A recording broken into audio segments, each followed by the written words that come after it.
안녕하세요, 테크몽입니다. 이번 갤럭시 S25 시리즈는 진짜 잘 나온 것 같아요. 디자인도 굉장히 예쁘게 잘 뽑았고요. 전작의 단점이었던 스피커도 개선되었고, 지난 영상에서 말씀드린 것처럼 무선 충전 속도가 대폭 빨라져서 좀 괜찮네 싶었는데 가격까지 동결이잖아요. 그래서 굉장히 이 제품 만족스럽다고 평가를 했습니다. 근데요, 이번 갤럭시 S25의 글로벌 평가를 보면요, 사실 그렇게 좋지 않습니다. 해외 커뮤니티인 레딧의 반응을 보시거나 구독자가 1000만이 넘는 해외 테크 유튜버분들의 리뷰를 보시고, 그리고 거기 댓글을 좀 보면요, 이번 S25는 S24S라고 해야 되네, 거의 바뀐 게 없네, 평가가 굉장히 박한 걸 알 수가 있습니다. 그래서 예전에 저였으면은 저 해외 커뮤니티나 해외 테크 유튜버 모르네 라고 했을 것 같은데, 그런데 제가 최근에 삼성 애플 제품 외에도 굉장히 많은 제품들을 좀 실제로 많이 써보고 해외 테크 유튜버들도 좀 만나다 보니까 왜 그런 얘기를 하는지 이제는 좀 알 수 있을 것 같아요. 그래서 이번 영상에서는 제가 왜 그렇게 생각하는지 좀 자세히 말씀드려 볼게요. 가장 먼저 말씀드릴 건 바로 성능이에요. 물론 이번 S25 울트라가 전작과 비교하면 성능이 진짜 어마어마하게 올랐습니다. 스냅드래곤 8 엘리트가 정말 좋긴 좋아요. 하지만 같은 칩셋이 들어가 있는 요 중국 스마트폰들이랑 좀 비교해보면 많이 부족합니다.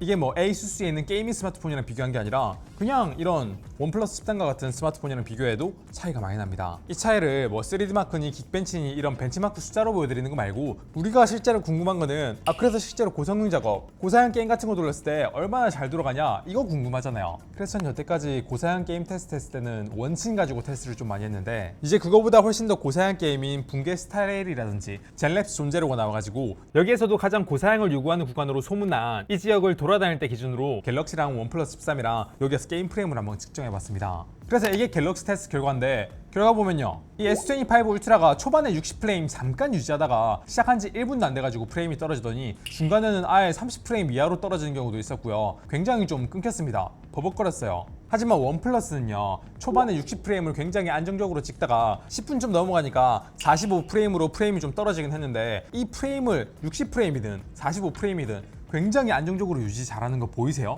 이 굉장히 안정적입니다. 최저가 차이가 좀 많이 나요. 확실히 같은 CPU가 들어가도 S25 울트라보다 원플러스 13이 더 좋죠. 이 평균 프레임을 봐도 그렇고 안정도에서 비교가 안 됩니다. 근데 이거는 아무것도 세팅을 하지 않은 순정 상태 기준. 갤럭시나 원플러스나 둘 다 고사양 모드가 있는데, 요걸로 한번 테스트 해보니까요, 갤럭시의 경우에는 성능 모드로 하니까 프레임이 아까보다 좀 오르긴 했는데 여전히 굉장히 좀 오르락 내리락하는, 그리고 버벅이는 모습을 좀 보였던 반면에요, 원플러스 13 같은 경우에는 60프레임을 굉장히 안정적으로 방어해냅니다. 이게 그래프 보시면 아시겠지만 같은 칩셋이 들어간 게 맞나? 할 정도로 차이가 많이 나요. 그리고 온도를 한번 확인해 보니까요, 갤럭시는 최대 온도에 도달하는 속도가 게임 시작 후 거의 4분 만에 센서 최대 온도인 70도에 도달했는데, 원플러스는 그거보다 훨씬 더 느린 속도로 한 14분 정도 되니까 최대 온도에 도달했습니다. 그리고 최대 온도에 도달을 했는데도 게임 프레임을 이렇게 굉장히 안정적으로 유지하는 반면, 갤럭시 같은 경우에는 최대 온도에 도달하고 나서는 이 프레임이 좀 요동치는 그런 걸 좀 볼 수가 있었어요. 그래서 온도도 이렇게 두 제품을 같이 놓고 비교해 보니까 확실히 갤럭시가 좀 더 빨리 뜨거워지죠. 왜 이렇게 차이가 나는 걸까요? 이거는 원플러스가 됐든 갤럭시든 스마트폰의 칩셋 자체에 얼마나 최적화되어 있냐, 이 최적화랑요, 쿨링 시스템의 차이입니다. 이번 갤럭시 S25의 쿨링 시스템의 핵심은 베이퍼 챔버인데요, 이게 굉장히 전작보다 커졌다고 삼성전자는 광고하고 있거든요. 근데 원플러스는 훨씬 더 큽니다. 거의 제품 전체를 덮고 있을 정도로 쿨링 시스템이 엄청나요. 그래서 테스트한 지 한 15분이 지났을 때 갤럭시의 표면 온도를 확인해 보니까 거의 한 50도 가까이 온도가 나와서 굉장히 뜨거웠거든요. 그런데 원플러스 보세요, 최대 온도가 40도가 채 안 됩니다. 갤럭시랑 비교했을 때 10도 가까이 차이가 난다는 거예요. 그리고 15분이 더 지난 테스트를 시작한 지 30분이 지나서 스마트폰 뒤쪽의 온도를 측정해 보니까 갤럭시는 성능 제한이 걸리면서 아까보다 온도가 살짝 내려갔고요, 원플러스는 성능 제한은 걸리지 않았지만 열을 계속 받아서 그런지 아까보다 온도가 살짝 더 올라갔습니다. 근데 그래도 원플러스가 갤럭시보다 온도가 훨씬 낮아요. 이 말은요, 똑같은 게임 테스트를 해도 원플러스가 갤럭시보다 프레임이 훨씬 더 잘 나오는데 온도까지 훨씬 더 낮게 유지를 잘 한다는 겁니다. 물론 제가 테스트한 구간이 굉장히 고사양 구간, 그 게임 내에서도 정말 고사양 구간이라 게임 전체적으로 잘 돌아가냐를 물어보면 네, 잘 돌아가요. 다만 이제 두 스마트폰을 비교했을 때는 확실히 갤럭시가 원플러스 13보다는 좀 딸렸습니다. 그리고 이번에 테스트하면서 소비 전력도 한번 측정해봤는데요, 이거는 CPU만 소비한 전력이 아니라 약간 전체 소비 전력이고 간이 측정된 결과라 정확한 건 아닌데요, 어쨌든 갤럭시가 원플러스보다 훨씬 더 소비 전력이 높았고요. 그래서 그런지 배터리 소모량도 갤럭시가 좀 더 많았습니다. 그리고요, 갤럭시랑 다르게 원플러스에서는 게임 설정에서, 아니 정말 이게 PC도 아니고 노트북도 아닌데 스마트폰에서 이렇게 상세 그래픽 설정까지 지원한다고 할 정도로 스마트폰 자체에서 지원하는 굉장히 재밌는 옵션들이 많은데요, 이런 거 보면요, 요즘 약간 중국 폰들을 보면 하드웨어적으로나 소프트웨어적으로나 삼성이 좀 배워야 될 부분이 좀 많이 보입니다. 그리고 이건 배터리 부분에서도 마찬가지예요. 몇 차례 말씀드린 것처럼 갤럭시 S25는 요즘 글로벌 스마트폰의 트렌드라고 할 수 있는 실리콘 카본 리튬이온 배터리가 아니라 늘 쏘던 리튬이온 배터리를 써서 배터리 용량이 여전히 5000mAh예요. 그래서 현재 이런 삼성이랑 애플을 제외하면요, 지금 뭐 이런 원플러스나 샤오미나 오포, 비보 같은 글로벌 탑5 스마트폰 제조사 보면은 전부 다 실리콘 카본 배터리를 사용하고 있고, 그래서 배터리 용량은 더 크면서 제품을 더 얇게 만들고 있습니다. 그래서 저는 삼성도 이제 배터리나 사용 시간에 좀 더 신경을 써주셨으면 좋겠다라는 생각을 하고 있는데요. 제가 요즘에 여러 제조사 제품들을 써보면서 느낀 게 이런 워치에서 훨씬 더 요즘 기술 격차가 많이 나는 게 아닌가라는 생각이 듭니다. 제가 최근에 진짜 놀란 게 뭐냐면요, 요즘 뭐 갤럭시 워치든 애플 워치든 우리가 좀 많이 사용하고 있는 스마트워치는 배터리 사용 시간이 뭐 보통 뭐 하루, 길면 뭐 이틀 정도 가잖아요. 근데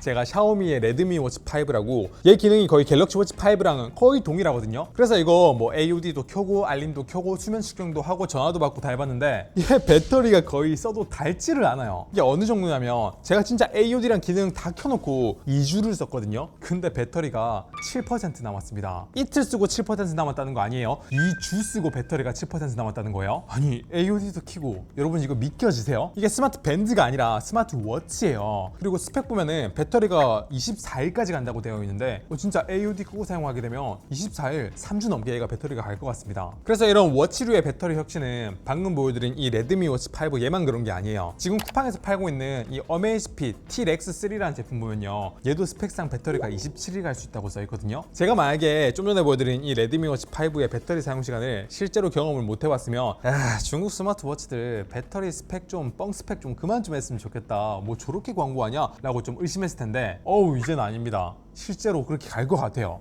얘가 그러니까요. 그래서 제가 지금 드는 생각은요, 이게 글로벌 트렌드로 보나 제 경험으로 보나 갤럭시 워치나 애플 워치는 배터리 사용 시간이 기능에 비해서 좀 많이 짧은 것 같습니다. 그래서 제가 갤럭시 워치 울트라 제가 여태까지 계속 차고 다니다가 최근에 이 레드미 워치 5를 한 달 가까이 차고 제가 이 워치 울트라로 다시 돌아가려고 해봤거든요. 근데 한 이틀 써보니까 이거 못 차겠어요. 그래서 다시 레드미 워치 5로 돌아왔습니다. 착용감도 얘가 훨씬 더 좋고요, 기능도 뭐 별 차이가 없는데 배터리 시간이 10배 가까이 차이가 난다니까요, 여러분. 그럼 여기서 또 테크몽, 중국몽 다 됐네, 중국 제품을 저렇게 칭찬을 하고 있어, 이거 안 되겠구만 하실 수도 있어요. 근데 잠깐만요, 저도 한국 제품이 제일 좋았으면 좋겠고, 저도 실제로 아시잖아요, 저 갤럭시 진짜 좋아하는 테크 유튜버예요. 근데 제가 갤럭시 제품을 더 좋아하니까 더더욱 무조건 삼성 제품만 칭찬하면 안 된다고 생각합니다. 제가 진짜 무슨 삼성 홍보대사도 아니고 삼성으로부터 막 협찬 막 받는 것도 아닌데, 전 어쨌든 삼성이 진짜 잘 됐으면 좋겠거든요. 그래서 저는 이런 때일수록 제가 더 솔직하게 말씀드려야 된다고 생각을 해요. 그리고 그렇게 해야 삼성이 훨씬 더 앞으로 좋은 제품을 낼 거라고 생각을 하고 있습니다. 그리고 진짜 언제까지 하루에 한 번 충전해야 되는 갤럭시 워치랑 애플 워치 그런 거 쓰실 거예요? 요즘 중국산 워치들, 아니 밴드 말고 워치류가 AUD 켜고 배터리가 2주 3주 간다니까요. 그리고 이런 사실이 좀 널리 알려져서 고객의 눈높이가 올라가야 뭐 삼성이든 애플이든 그 눈높이에 맞는 제품을 시장에 내놓는다고 저는 생각을 해요. 제가 요즘 메인으로 쓰고 있는 이 갤럭시 폴드 SE가 가격은 솔직히 좀 비싸지만 굉장히 잘 나왔다고, 화면 비율도 그렇고 두께도 되게 얇고 주름도 적어서 정말 잘 나왔다고 제가 극찬을 했잖아요. 근데 이 제품이 이렇게 나올 수 있었던 배경이 뭔 것 같아요? 이 제품이 출시 전에 아너 매직 V3라고 하는 폴더블 스마트폰이 나와서 전 세계의 극찬을 받았기 때문입니다. 정말 한국을 제외하고 전 세계에서 아너 매직 V3를 극찬을 했어요. 그럼 한국에서는 왜 그 제품을 극찬을 안 할게요? 저를 포함해서 대부분 그 제품을 몰라서요. 그걸 뭐 다루는 사람도 별로 없었고, 그게 또 중국 제품이니까 잘못 다루면 욕은 욕대로 먹고 관심은 관심대로 또 없으니까요. 그래서 저도 그 영상 처음에 제가 다룰 때 굉장히 조심스러웠는데, 그래도 많은 분들이 제 영상을 보시고 제가 전달하려고 하는 방향을 잘 이해해 주셔서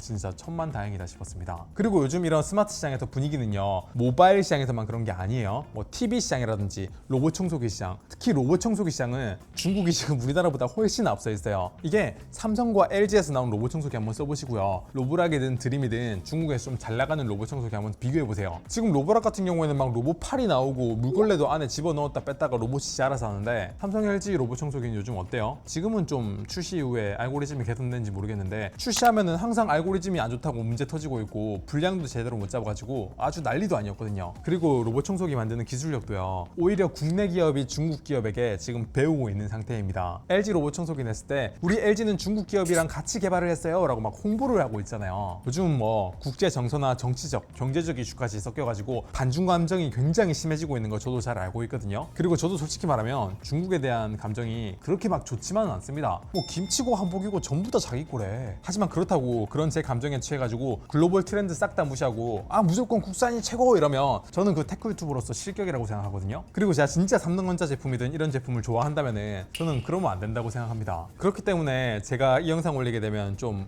또 중국 뭐 어쩌고저쩌고 얘기 나올 수도 있을 것 같고 욕먹을 거 알고 있는데 그런 거 각오하면서 이런 영상을 그냥 찍고 있는 거예요. 여튼 어쩌다가 지금 갤럭시 S25 얘기하다가 중국 스마트폰이랑 막 비교하다 보니까 이렇게 얘기가 좀 왔는데요. 그래도 요즘 참 다행이다 싶은 게 있긴 해요. 그게 뭐냐면 예전에는 제품 리뷰할 때 막 중국 스마트폰 들고 와가지고 비교를 하거나 막 중국 폰에 대한 조금이라도 칭찬을 하게 되면 어디 중국 폰을 막 이런 분위기였는데 요즘은 좀 유튜브 생태계에서 중국 스마트폰을 한국 스마트폰하고 비교해가지고 뭐 컨텐츠를 만드시는 분들이 좀 많이 늘어난 것 같아요. 이게 사실 글로벌 테크 유튜브 채널에서는 이게 몇 년도 전부터 이런 추세가 좀 있었거든요. 근데 한국은 이런 추세로 바뀐 지 진짜 몇 개월 안 된 것 같습니다. 그래서 이런 분위기라면요. 예전에는 삼성이 주로 애플 제품이랑만 비교가 되었다면 이제는 이렇게 중국 스마트폰까지 좀 비교하고 벤치마킹 해야 되는 그런 시대가 온 것 같은데요. 저도 그래서 계속 글로벌 트렌드에 맞춰가지고 갤럭시랑 무조건 애플만 비교하는 게 아니고 여기저기 글로벌에서 인기 있는 제품들과 좀 비교도 해보고 이런 제 견해도 말씀을 드릴 건데요. 그렇게 하면 할수록 전 삼성전자가 앞으로 좋은 제품을 만드는데 조금이라도 피드백이 되지 않을까 라는 생각을 합니다. 그리고 저는요 뭐 앞으로 예전엔 삼성도 그렇고 애플도 그렇고 앞으로 중국 제품도 리뷰를 하게 되면 마찬가지인데 한 가지 제가 약속을 드릴게요. 저는 중국 제품이든 한국 제품이든 그 회사가 저를 초청하든 초청을 하지 않았든 협찬을 주든 협찬을 안 주든 전 제가 정말 좋으면 좋다고 말씀을 드릴 거고요. 전 제가 정말 안 좋으면은 안 좋다고 얘기를 할 겁니다. 여튼 전 그렇게 제품을 리뷰할 땐 항상 지조를 가지고 리뷰하도록 할 거고요. 뭐 결론적으로 이번 S25 시리즈 특히 울트라는 굉장히 잘 나온 게 맞고 많은 분들이 또 만족하고 계시겠지만 이번에 같은 칩셋이 들어가 있는 이런 다른 스마트폰이랑 비교해 보니까 조금 아쉬운 것들이 좀 있잖아요. 이런 것들도 다음 세대에선 좀 더 반영해가지고 훨씬 더 잘 만들어 주신다면 제가 어느 누구보다 빨리는 못할 것 같고 어느 누구보다 실사용자 입장에서 제대로 여러분들께 감동을 전달 드릴 테니까 앞으로 갤럭시 제품 더 잘 됐으면 좋겠고요. 그리고 저는 경쟁은 늘어날수록 이득 보는 건 소비자라고 생각하거든요. 최근에 뭐 중국 업체들도 국내에 좀 많이 들어온다는 얘기도 있던데 뭐 애플이든 삼성이든 샤오미든 원플러스든 뭐 이것저것 우리나라에서 많이 경쟁을 해가지고 그게 고객한테 좀 더 이득이 되는 그런 시장이 되었으면 좋겠습니다. 네, 그럼 이번 영상 여기까지 할게요.